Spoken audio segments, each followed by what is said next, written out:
Welcome to the Unitarian Universalist Society of Bangor. My name is Lori Cartier. I'm the worship associate for today.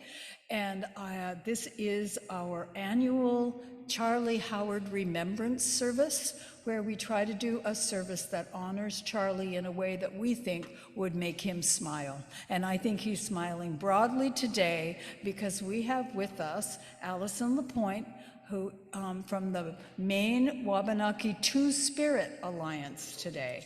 And they will be talking to us more on that when they talk later. They use they, them pronouns and are a non-binary Two-Spirit. They are both the Seminole and Penobscot nations. They also hold the honor of being a Wabanaki Two-Spirit Eagle staff carrier. And they graduated with high honors from UMA with their BS of Science in Mental Health and Human Services. They have a passion for advocacy and equal rights, and they hope to complete their Masters of Social Work to give back to their community by working with the LGBTQA2+ young adults and using their passions for singing and writing, offering a place to work through trauma, grief through creative arts. So they will be speaking later, and we will be looking forward to that. So I want to welcome all of you who haven't been here before. There are a few faces of people that I haven't seen. So if you're new, if you would be willing to raise your hand, then we'll know who to come and say hi to. Oh, all of you are new. We'll know who to come and say hi to after the service when we are having refreshments in where you came in. We call it the Dorothy Memorial. So welcome to all of you, and welcome to those of you on Zoom. Even on this hot, sultry day, people from away are coming in for the service. All right, I have a few announcements. So we will be taking our annual walk to the water after the service. We have flowers on the altar that will be holding the energy of the service today. Everyone who goes down to the water will be given a flower, and at the bridge where Charlie Howard died, I'll be talking more about that later, we throw flowers in to commemorate his memory. So I'll be talking about him a little later, give you a little more background. Or most of you probably got this pamphlet when you came in. It was printed without being proofed, so there are some technical issues, but it gives you a really good background on the history of who Charlie Howard is and why we honor him every year. This is the 39th anniversary of his passing. Okay, so after the walk, any of you who are still willing to come back into the building and have the drumming circle, we will be drumming later. Today is the second Sunday Chimes concert and food collection, so be sure to put your food donations out in the bins. On Tuesday, July 11th, we are invited to a Narcan training by LaPoint Sanctuary. And if anybody's interested in doing that, contact Christine in the office. It's on Zoom, I believe. And and don't forget to look through your books this summer as you are cleaning things out. If you have books, please donate them to our book sale that we're going to have in September. I don't think I've forgotten anything. So the introit this morning is going to be playing, but it is also, I'm switching a lot of stuff up today, so we're not doing our usual order of service. So this time, for the introit, we are also going to be passing the plates for the offering. So we appreciate that all that you do to help help the building stay alive with everything that we need to do and spend money on. So half the plate of cash that is collected today goes to Help Heal Health Equity Alliance, and they are a really good cause. So be generous, and while Rissa plays the introit offering music, we will pass the plates. So those of you who are sitting way over here, we're going to have a movie on the screen. We're going to have words to the songs on the screen because it's Linda Kaler music. It's not out of the hymnal music. So I'm just kind of beckoning you to move this way while we're doing the offering. So, okay, take it away.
Thank you for your generosity.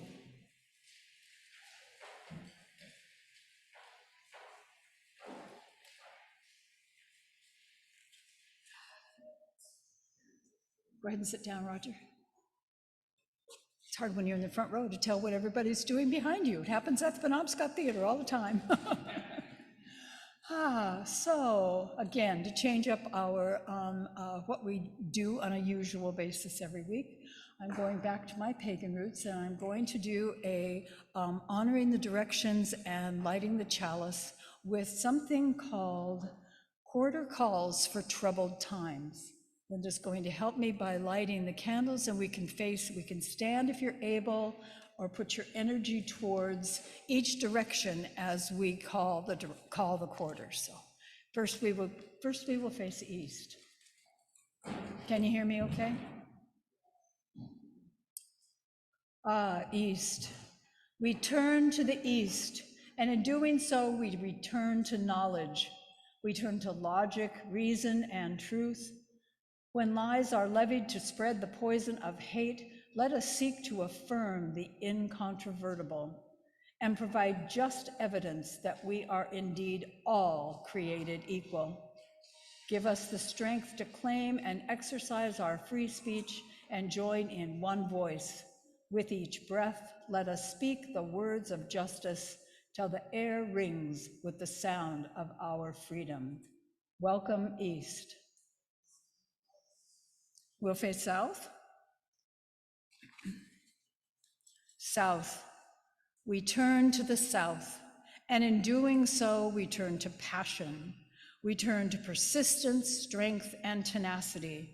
When those in power mean to oppress, let us rise up like a flame to the heavens and rekindle within each other the spark of resilience, so that light does not wane against the darkness.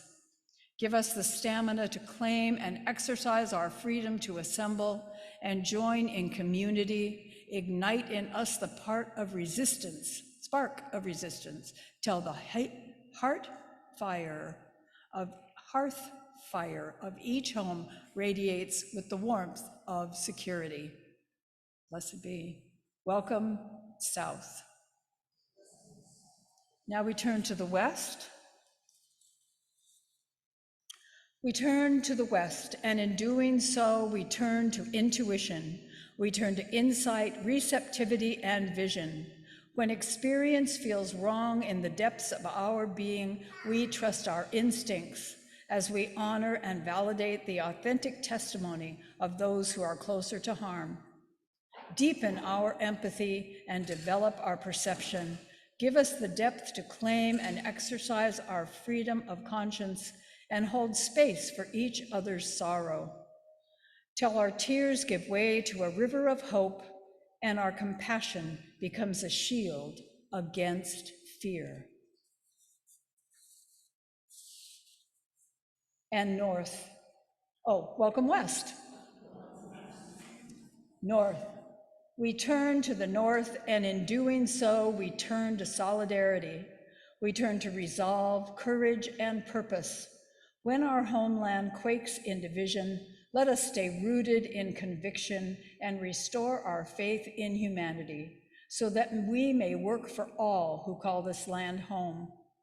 Grant us the purpose to claim and exercise our right to liberty, till the earth trembles with the strength of our marches as we work shoulder to make love once more the bedrock upon which our nation is built.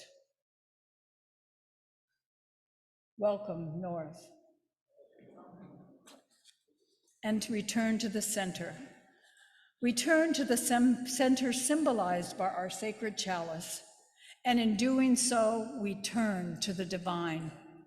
We turn with open arms to our goddess and God as we join in prayer with all peaceful people who know their gods by many other names. Protect us through these troubled times and shield our efforts, great and small, to care for ourselves, our families, our communities, and our world. Instill in each of us the sacred calling to claim and exercise our power to change the world. Till the divine within each of us shines through our service to one another and becomes an eternal beacon for freedom, rippling out across the generations. Amen, and blessed be. Welcome, Center. So you might note that in this service, there's usually a common practice of releasing the directions when we finish a service, but today we are going to keep them because they call for action. And as those calls are intended to invoke blessings for sustained purpose and work, a counter call is intentionally not provided with this directions calling. So just keep that in mind for those of you who might be looking for that at the end. Take a deep breath.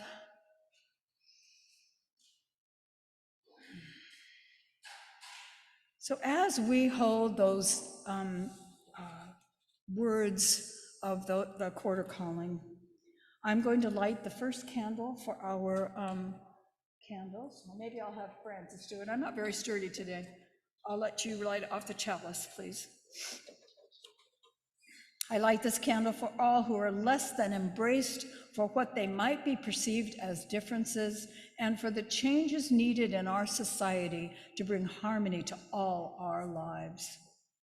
I invite those of you who would like to light a candle this morning of joy or sorrow to come forward, and those of you on Zoom, you can do yours. I got my phone right here and I'll read it out for you. So we will do joys and sorrows now. So let's move please join in our usual song, Spirit of Life.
So Francis, if you would just slide that back so I don't fall on it.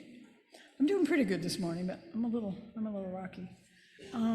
Okay, now, those of you over here aren't gonna be able to see it. We have a video that Geo Neptune put together to give us educationally information about what is a two-spirit.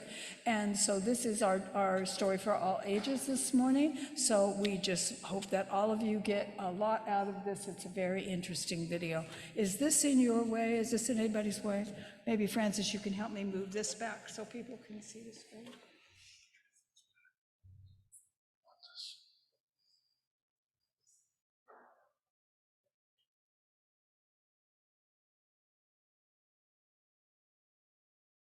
All right, let me just read it really quick.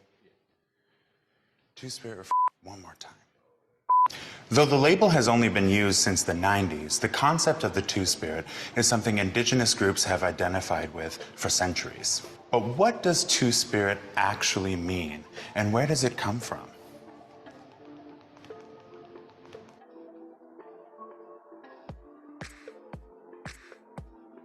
So what is Two-Spirit? It's an umbrella term that bridges indigenous and Western understandings of gender and sexuality. You may recognize it as the two that sometimes appears on the end of LGBTQ2. There are many definitions and understandings of Two-Spirit, and each is nation-specific. The term was intentionally introduced by Native people with the goal of finding common ground and helping educate about traditional teachings in a contemporary context. The Two-Spirit Society of Denver offers the following definition. Two-Spirit refers to another gender role believed to be common among most, if not all, First Peoples of Turtle Island, North America. One that had a proper and accepted place within Native societies. This acceptance was rooted in the spiritual teachings that say all life is sacred. So how did the term Two-Spirit first come about? In 1990, in Winnipeg, Manitoba, Canada, at the 3rd Annual Native American Gay and Lesbian Gathering, the term Two-Spirit was proposed and affirmed by consensus. The word was a potential solution to what Native scholars and activists called the problem of naming, or making the many different sexual and gender identities that fall under the Two-Spirit umbrella legible across Native and non-Native cultures alike. For example, to illustrate the diversity of meanings that Two-Spirit contains, consider the following. In Lakota, the word winkte means to be as a woman and refers to two-souled Lakota people who transgress boundaries of gender from what may be considered male to female. In Dene, nadlehe means those who transform and refers to one of 4 separate genders: masculine-feminine, masculine-masculine, feminine-masculine, and feminine-feminine. Each gender has its own word in the Dene language.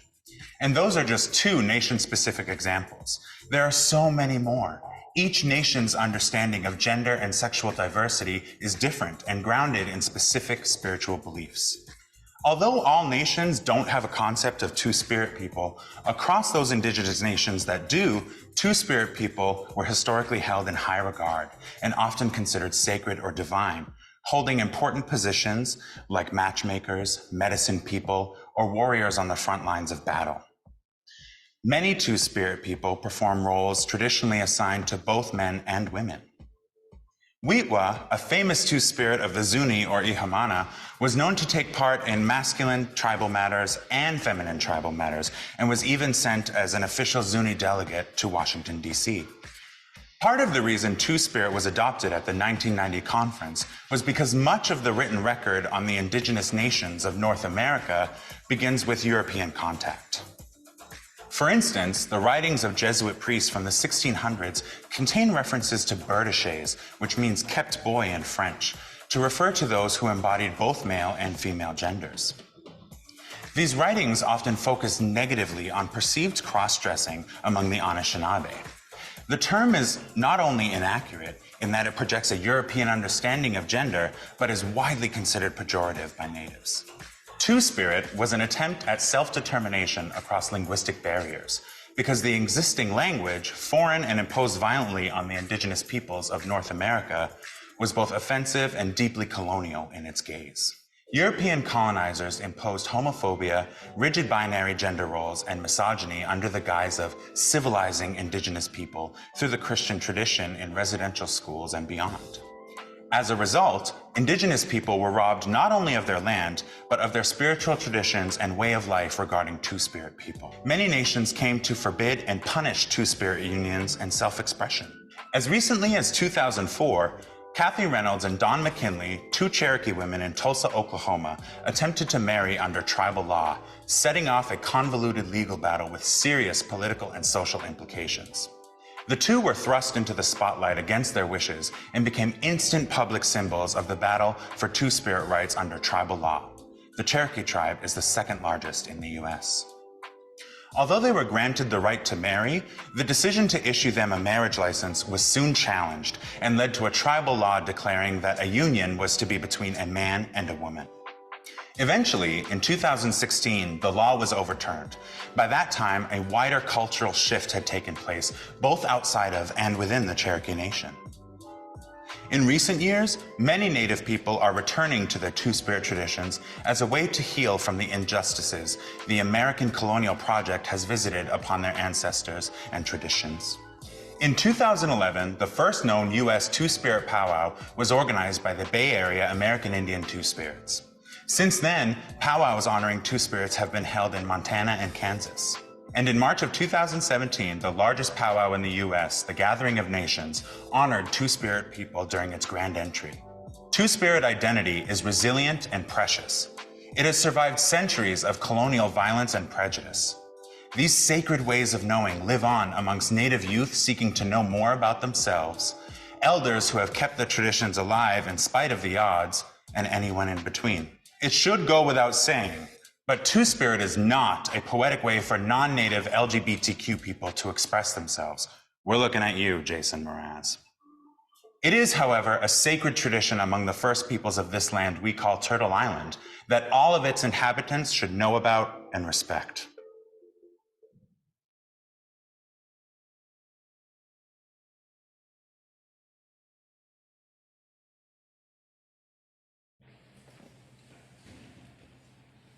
So now Linda and Marissa have a song for us to sing, one that we sing at Women with Wings, and was, oh, great. And we believe it was one of Charlie's favorites.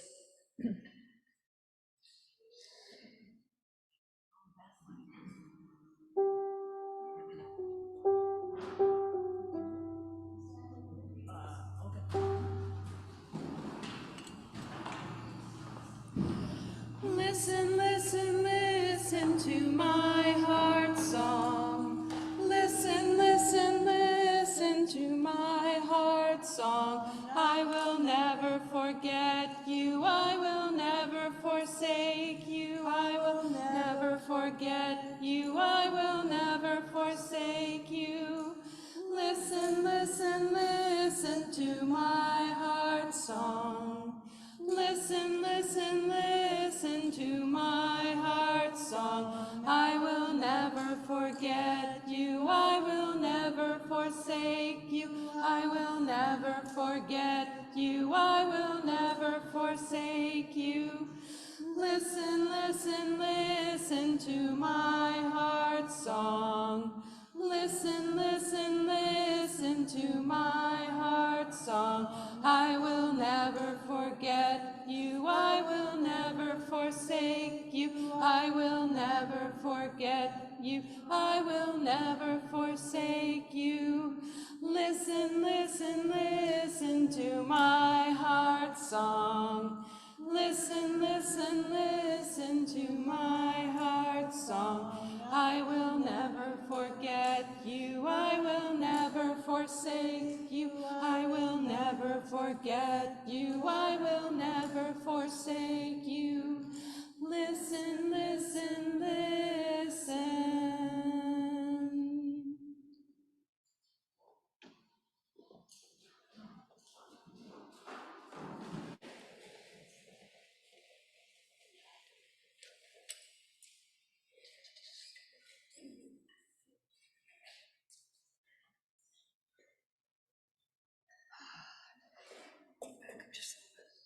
How's this? Not echoing off of anything. Okay. Whew. So it's time for our reading, but what I'm going to do today is I just wanted to give a little context about the significance of Charlie Howard for our church. He was a young gay man who was murdered in Bangor in 1984. I moved here in September of 1984, and this happened in obviously July. The anniversary was Friday. And I was shocked, as so much of the Maine and the country were shocked. Those of you you've received a pamphlet that gives you other information about him, and you're welcome to look at that, take it home. But Charlie's story is pretty simple. He was bullied all his life. He just wanted to be free to be himself in a world that was not ready to accept him. He didn't move to Bangor until 6 months before his untimely death, but he found friendship and caring in the Unitarian Church, which was, we were separated at that time. This was the Universalist Church, and the brick church up the hill on Union Street was the Unitarian Church, and that's the church that he was a member of. And Lee, who lit the candle, was also a member of that church. Is there anybody else here who was a member? Marge, Jennifer? Okay. So there were quite a few of you who were members of that church, and you must remember him strongly. He made an impression, even in the short time he was here. On that fateful day, Charlie was accosted by 3 local teenage boys. He was not able to get away from them as his fear triggered an asthma attack, and even though he begged them not to do it because he couldn't swim, they picked him up and they threw him into the Kentuskeg Stream. Sorry, this isn't really a story for kids, but it's something that is part of our history in Bangor that is very important to remember. So this was 39 years ago. And when the Unitarian Church merged with the Universalist Church, become the UU Society of Bangor, they said, we will come, but we have to continue to honor Charlie's memory every year, and that we have continued to do that. Next year will be the 40th. I'm already starting to work with HEAL, the Health Equity Alliance, who did a memorial for him on Friday, because it will be the 7th of July. We are going to combine forces to make that a really special day in honor of Charlie on his 40th anniversary. So I'm digressing here. Charlie lived his 23 years trying to honestly be the person he was, and though he died that night on July 7th, 1984, he is still inspiring people who refuse to accept injustice. Charlie, in essence, leads on through the mission of the LGBTQ+2 and other civil rights organizations that advocate for equal rights for all marginalized people. We are grateful to Charlie for daring to be who he was. So Linda has a new song for us that they are going to sing for our special music. It's called Belong. And after that, we will be having Allyson LaPoint come up to give us a talk. So.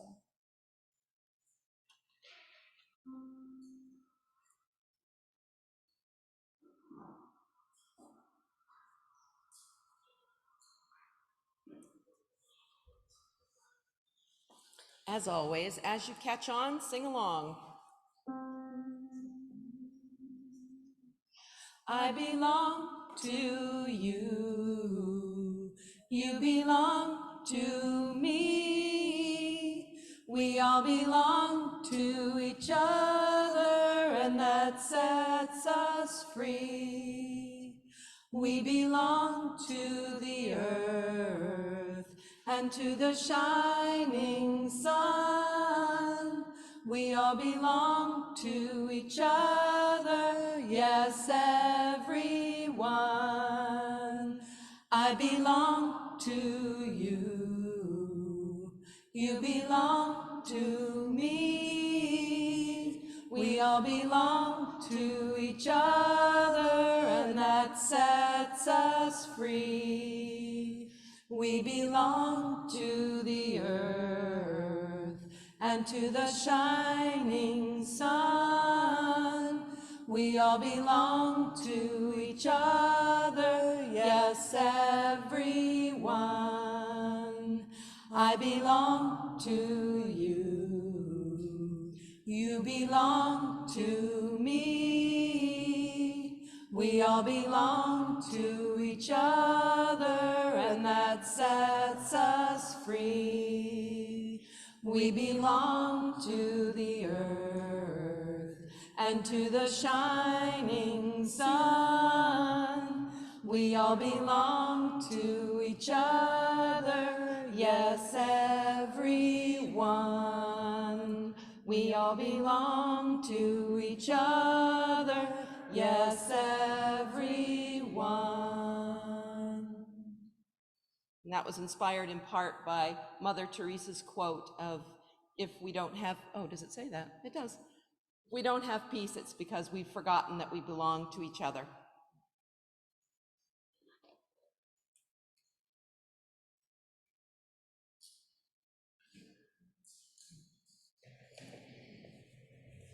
probably need to move this up. Or maybe not. This might actually work. No, I think I actually got it. I think it's pretty good. If you don't mind, just a smidge. I'm 6'1", so it's a little difficult. Yeah, yeah, that's perfect.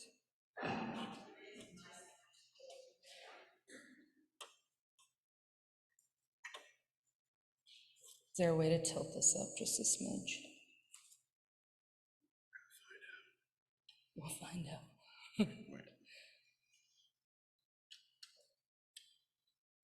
Oh, there we go. This will bring it up more, and then it can be, and make it less likely that. No. Let's put it on this side of you. Yeah, And then I'm pretty loud, so I don't think people will have people in too the hard of a hard sanctuary will be able time. to hear you. Yeah. It's the people Oh yeah, on for Zoom. too. I'm just gonna move. Can we just move? Yeah. Just so I don't- Awesome. So as Lori said before, I'm Allyson LaPoint. I go by they, them, or she, her, but I prefer they, them. I am two-spirit, and I am non-binary, gender fluid. I'm the vice chair of the main Wabanaki Two-Spirit Alliance. We are the sister alliance to our Canadian counterpart. We started roughly in 2017, 2018, but we didn't start taking off till about 2019, 2020. And I am of the Seminole and the Penobscot nations.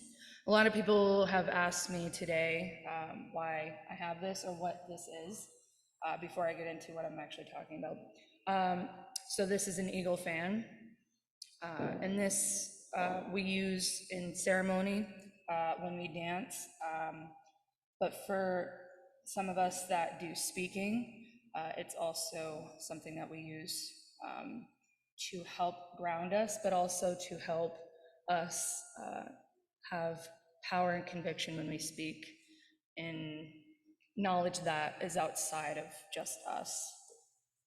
So you'll see me mess with the tassels, which kind of, if I were to just like compare it to something, it would be almost like rosary beads, something that you hold on to, or a worry stone that you hold on to, you focus on, you put your prayers into. That way when you dance or when you speak, that power comes through when you speak. So I thought about what I wanted to speak about, and I came up with the topic of fear pretty early on, because it's something that I think that we are seeing a lot more of now currently. And so I'm going to be speaking about that. So the three major types of fear are primal, rational, and irrational. So primal fear is fears that are deep-rooted, like the heights, the dark, predators, small spaces, or threats to safety. Rational fears are proportional to the situation that you're going through. Fear you feel when you're in a crowd and you lose your kid, or if you're the kid in the crowd and you get lost. The fear you feel when you experience plane turbulence. It's rational. Irrational are fears that are out of proportion to the situation at hand. Kind of like an elephant being afraid of a mouse. Pretty irrational. Fear can be learned, inherited, carried due to our past. This can harm us, protect us, stifle us, or even destroy us. And for certain groups of people, there is fear derived from transgenerational trauma, which is the psychological and physiological effects that the trauma experienced by people has on subsequent generations of that group. And these kinds of traumatic-based fears are woven in the Indigenous community. And then layered on top of that is the fear that we have within the Two-Spirit community, as well as being in the LGBTQIA+ community. This is some of the fear that is the strongest and the hardest to face and overcome. So in Penobscot, The word for fear is suk. So if you guys can say that, suk. Good. The important part I want to point out is, in order to use the word fear in our language, the word changes depending on how you use it, because the definition or perspective of the word changes. So for example, jajipgazo, it means he causes dread or fear. So I'll come back to that. For both Penobscot and Seminole people, they were both heavily involved in the French and Indian Wars. When the odds were heavily against them, how did fear not drive them backwards? Osceola, born to the name of Billy Powell, was a powerful Seminole chief that led 3 separate military conflicts between colonizers and the Seminoles.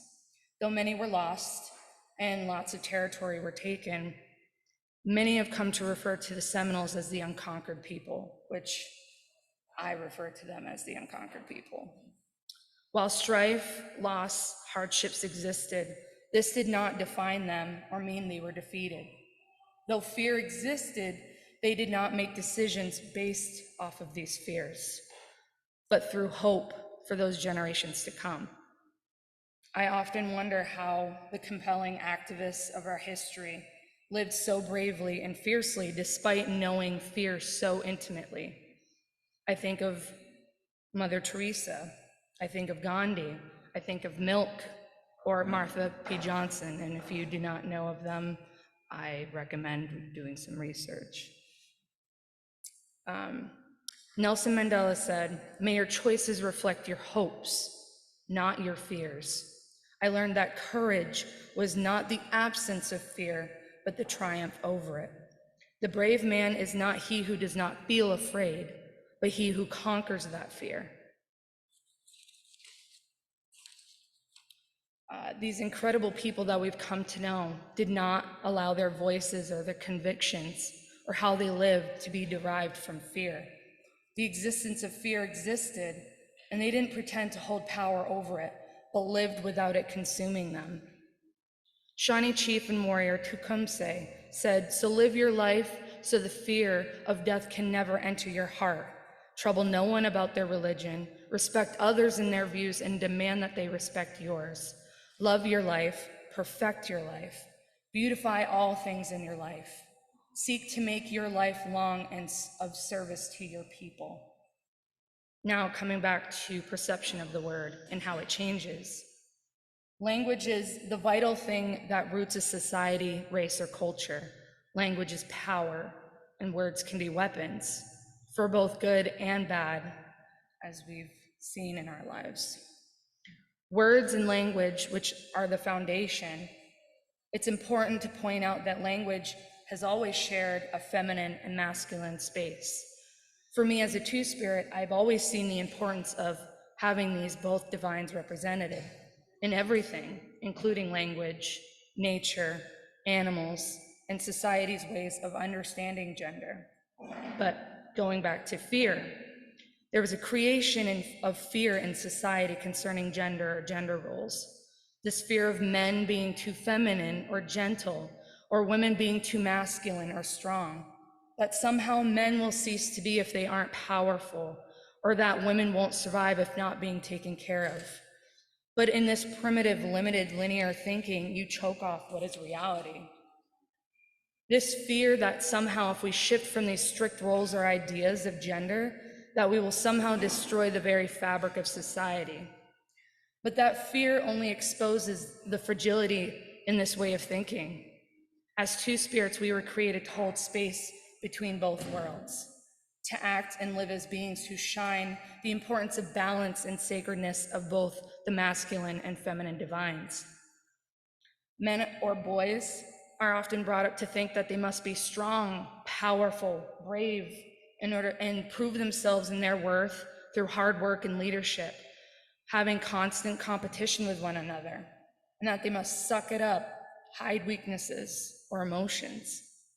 But in this way of thinking, we have instilled this fear of being weak, that there is strength in holding in all their fears and feelings and their tears, and they lose their understanding and importance of being vulnerable with oneself and those around them, holding spaces with one another to talk about the real pain or feelings that they face.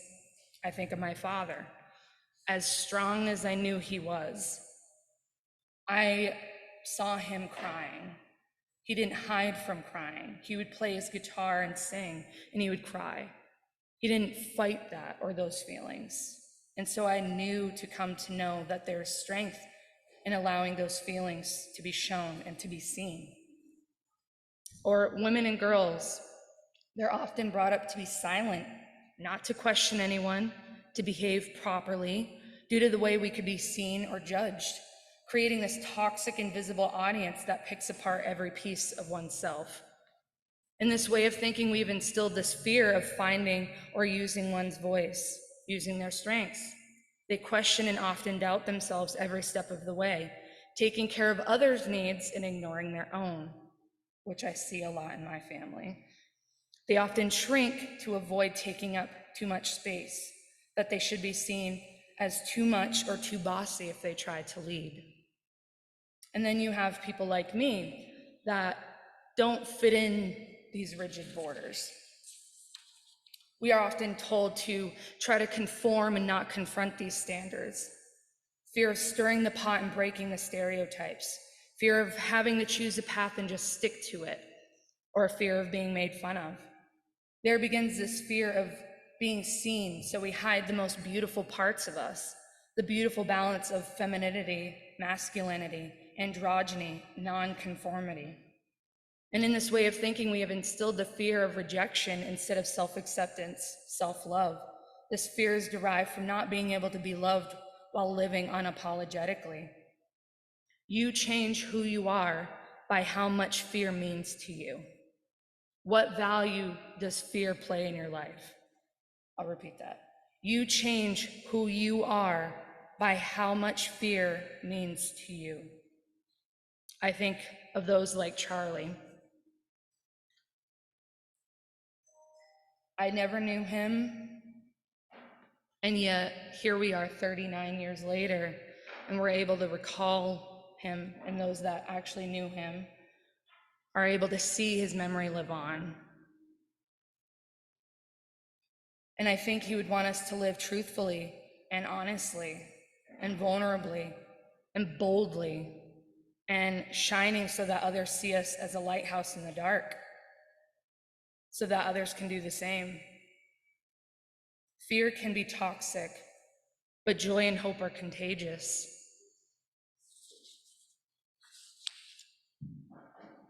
So don't snuff out your light in fear of what could happen if you dare to shine, but what would happen if you didn't? And if you are tired and feeling more in the dark, find others to help fan your flames, like finding this community for Charlie. I think that was something that fanned his flame, so he didn't have to feel like he had to hide who he was, or how he expressed himself, or how he showed his love. Because we see that even in our community, we're very huggy, touchy-feely, lovey-dovey kind of people. I know in our community, the Two-Spirit community, we all hug each other, kiss each other, tell each other we love them, kiss their faces, and that's so important to do. But some places they hide that, and it's sad. But in a community like this, just coming in, I felt so welcome, which is really good to see, especially with all the toxic ways of thinking and speaking to one another are just outside of these walls. So offering a place of solace, a place of peace, and acceptance. I think you guys need to remember the value of this place and you, not just the building, but you and what you bring into this place. Breathe in every day knowing today is a gift and a new chance.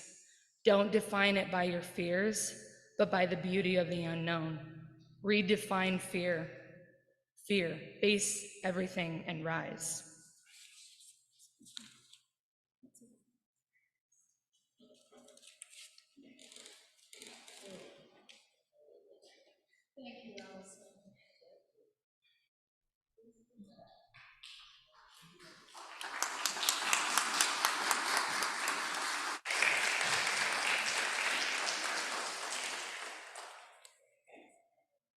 We've got some heavy words in that message to bring into our hearts and to remember always, and we thank you for that.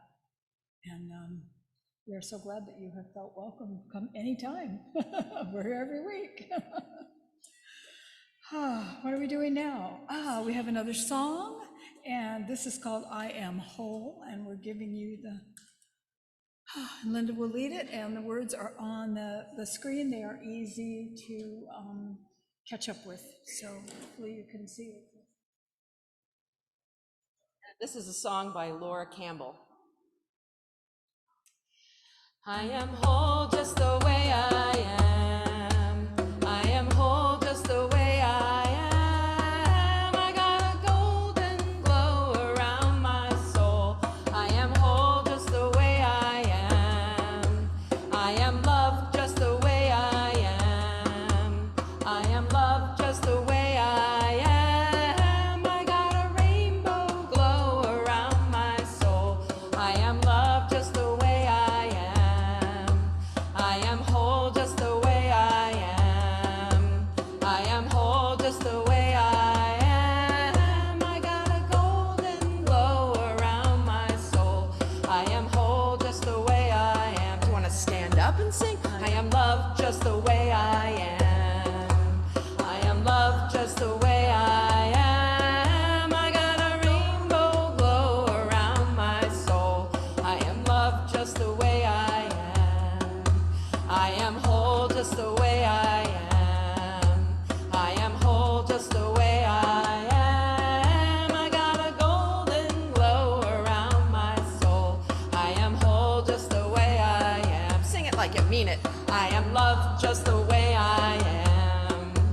I am loved just the way I am. I got a rainbow glow around my soul.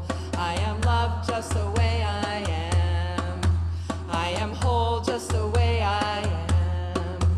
I am whole just the way I am. I got a golden glow around my soul. I am whole just the way I am. I am loved just the way I am. I am loved just the way I am. I got a rainbow glow around my soul. I am loved just the way I am. I am loved just the way I am. I am whole just the way I am.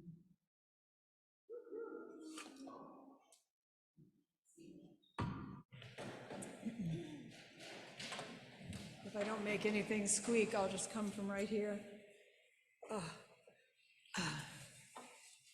Okay, that was uplifting. I hope that brings you from fear to joy, to take that contagious joy out into the world with you today. So our closing words extinguishing our chalice this morning are called The Work We Share by Krista Taves. If I can get Linda to extinguish the chalice for me. It is our work we shared with each other in covenant that creates and sustains this beloved community. We extinguish this chalice, but its light lives on in the directions we have chosen today. The light of this faith lives on in us together, in our hearts, minds, bodies, and spirits. Amen and blessed be. So we have a benediction that we like to do every service, and we are going to be doing that now. Are you going to play it, Rissa? Yes. Okay, cool. Rissa's going to play. We're going to sing. Here are the words. If we could stand, let's make a circle. Let's circle right around the room. We've got lots of people here today. Here we go. It's just your job to hold me up if you're next to me. Okay. Bring yourselves around the edges, you people. Yeah, can you, oh, there you go, close up that gap. Oh, go this way. All right, be inside the circle, the part of the circle. And if you can't see the words on